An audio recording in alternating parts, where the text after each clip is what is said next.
Hogwarts Legacy 2 just got some reveal news, and we're going to go over all of those details. So the publisher of Hogwarts Legacy, WB Games, is currently undergoing a pretty big internal shakeup. And throughout that shakeup, we got some details about the future of Hogwarts Legacy as well as Hogwarts Legacy 2. It sounds like the director's cut is still real, so we're going to go over details on when I think that could release as well as what it could feature. And Hogwarts Legacy modders did the unthinkable by releasing unfinished work that Avalanche had already started, but they re-enabled in the back end. So we're going to talk about that and more. Check the video chapters for easy viewing. Also, guys, I'm giving away a PS5 at 175k subscribers. If you want to enter, all you have to do is subscribe to the channel, comment your Twitter handle or your Insta, and then send a screenshot that you're subscribed to either my Insta or my Twitter, and that will enter you for a chance to win. Full details in the pinned comment. So as I mentioned in the intro, Warner Brothers Games has gone through a pretty bad year. There's a big shakeup that's undergoing right now. And recently it was revealed that David Haddad, the head of WB Games, would be stepping down. As confirmed by Jason Schreier, he said this: in January, Warner Brothers Discovery Inc. revealed that David Haddad, the head of the struggling video game division, would be stepping down. He then said to some who work closely with the veteran executive, the news didn't come as a surprise, and their only question was why it took so long. He then spoke about WB's chief executive officer, David Zaslav, who told investors in November that the company's video game business was substantially underperforming its potential. But this is where we get our first bit of news for Hogwarts Legacy, and they said in the article, Haddad's tenure has left some major gaps in its portfolio that will likely persist for the next year or two. The company had been counting on Suicide Squad Kill the Justice League and Multiverses to generate revenue throughout this year, but instead ended support for both of those games. And in the wake of this miscalculation, Warner Brothers now has little to release in the stretch ahead beyond a refreshed version of 2023's hit Hogwarts Legacy and a Lego title and a few mobile games. Now, according to JB Peretti, who is the head of games and global streaming at Warner Brothers, said in an interview that the company remains bullish on video games and that he will take a larger role running the division as the company looks for Haddad's successor, which JB said, and I quote, "We'll get right back to profitability in 2025, and we won't get back to the profitability we want to get back to in the next 2 or 3 years. It will take 2 to 3 years to rebuild and reset to levels we want to be at, but the bounce back is immediate, as going from loss making to profitability." Now this right here has some pretty big implications on the future of the Hogwarts Legacy and just Harry Potter franchise in video games, which I'll talk about those implications later on in the video. This is either a good thing or possibly a bad thing for Hogwarts Legacy 2, because usually whenever WB starts meddling with their gaming division, things usually get pretty bad, but it could be a good thing, but I think it might be a bad thing, so we're going to talk about that in a bit. But jumping back into the report from Jason Schreier, he went through all of the developers under WB Games and gave an update on the current happenings amongst those studios. And in that report, he actually mentioned Avalanche Software, to which he said this: Warner Brothers' biggest hit in recent years was Hogwarts Legacy, developed by subsidiary Avalanche Software in Salt Lake City. Due to conflicting visions and a team that lacked experience with the genre, the game took several turbulent years to develop. Teams were brought in from almost every Warner Brothers studio and some external ones to help. He said that executives weren't sure how audiences would react following J.K. Rowling's controversial comments, which caused a subsequent backlash, but it had been more than a decade since the last Harry Potter game, and Hogwarts Legacy clicked with fans who were desperate for a new entry in the beloved universe. It went on to sell more than 34 million copies, according to Warner Brothers, and became the best-selling video game of 2023. In September, Warner Brothers published a follow-up game, Harry Potter Quidditch Champions, based on the broom-centric sport from the hit series, and it received middling reviews with rating a 66 out of 100 on Metacritic, and has underperformed, according to Zaslav, a sign that not everything Harry Potter related is guaranteed to rack up huge sales. They continued by saying Avalanche is now working on new content for Hogwarts Legacy as well as a sequel, but questions linger about whether the success of the first game can even be replicated, let alone surpassed, or if the pent-up demand has already been satiated. So that told me a couple of things. Well, first and foremost, Hogwarts Legacy's director's cut is still happening, according to Jason Schreier, which Jason Schreier has a pretty good track record. Usually whenever he reports on something, it's based on real sources who know their stuff or are actually working at WB, and I have no reason to doubt him. Like, he's been right so many times. So yeah, the Hogwarts Legacy director's cut is happening. Whether or not it's going to be called the director's cut, we still don't don't know. But this has been reported for a while. Apparently Rocksteady Games, after the failure of Suicide Squad Kill the Justice League, started assisting Avalanche Software on the director's cut, which, like I said, could be releasing at any time at this point. My guess is we're going to get it this year. A few days from now, Hogwarts Legacy will officially have turned 2 years old, which sounds absolutely insane, but I have a feeling that we could be getting some big news regarding that director's cut announced on the 2-year anniversary of the release of Hogwarts Legacy 1. Now, I don't think it's going to be a situation where they hot drop Hogwarts Legacy's director's cut on the 10th. I think that they'll probably announce it this year and then maybe release it sometime in the summer, perhaps in early fall. Now, next week is a rumored state of play for PlayStation, so they could decide to announce the director's cut during that state of play. It would actually kind of line up pretty well. They could say on the 10th of February, you know, happy anniversary to Hogwarts Legacy, and then a few days later, during the PlayStation state of play, we get the big reveal for the Hogwarts Legacy director's cut. But again, that's just speculation. Either way, the fact that we're getting a director's cut is pretty exciting, and I'm really curious to see what kind of new content they plan on adding to the game. Like, we know that there's going to be some visual enhancements and stuff like that, but what about story content? Like, do they plan on adding previously cut story content back to the game? It's hard saying, but either way, I am definitely looking forward to what they do with the director's cut. Now, next up, we also got news regarding Hogwarts Legacy 2 is still happening. It's on track. However, I am a bit concerned about Hogwarts Legacy 2, especially after the news of David Haddad, the executive behind WB Games, retiring, or I guess leaving the company, which this news right here kind of leaves a big question mark on Hogwarts Legacy 2. Like, should we be concerned that they're going to be bringing on a new executive and head of WB Games who could potentially mess up the development of Hogwarts Legacy 2? Like, having an executive that's brand new to the company, potentially putting their hands in the mess of things that are already ongoing, like Hogwarts Legacy 2. Like, it is a bit concerning. Like, imagine the new CEO or whatever comes into WB Games and are like,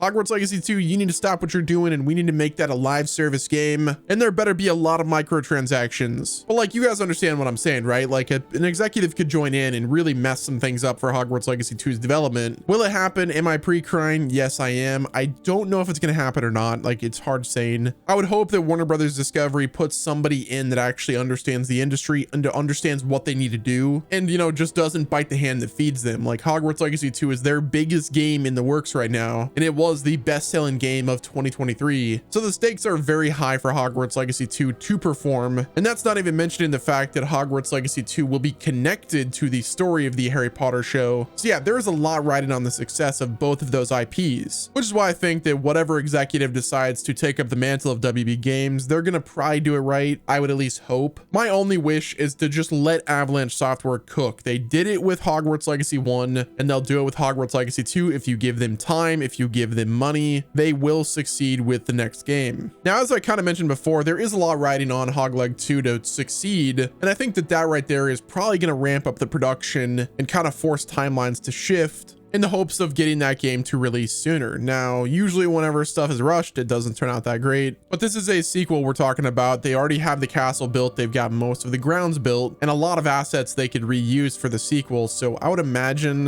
that the sequel development won't take as long as the first one did. So that alone will shorten the development, but I have a feeling that they're going to try to get this game out as quick as possible. Like, within the next 2 years from now, like, we're talking like 2027, possibly 2028 could be the release year of the next game. Like, that would be absolutely wild to think about. But if you look up the lineup of the stuff that WB Games has in the works and what's about to release, it's not really looking that good for them. So this brings us to our next bit of Hogwarts Legacy news, and that is Companions, the previously cut feature from Hogwarts Legacy's development, has officially been released as a mod in the game. Now, this has actually been done by a senior software engineer over at Avalanche Software, and they said this in the description: it restores the Companions feature using leftover game files found in the creator's kit. Interact with a Floo Flame to summon a companion to join you on your adventure. Social battery drained, head back to the Floo Flame to dismiss your companion and get some peace and quiet. So yes, a previously cut feature from the game files was added back by a senior software engineer as a mod, which is absolutely awesome. This is exactly what I hoped modding for Hogwarts Legacy would do. So yeah, shout out to whoever developed it at Avalanche, and then shout out to the software engineer who enabled it. But yeah, guys, that's gonna wrap it up with this video. Let me know what your thoughts are down in the comment section. Hit the like button if you enjoyed. Subscribe to the channel to stay up to date with all things Hogwarts Legacy and gaming news. And until next time, this has been Wes, and I'll talk to you guys in the next video.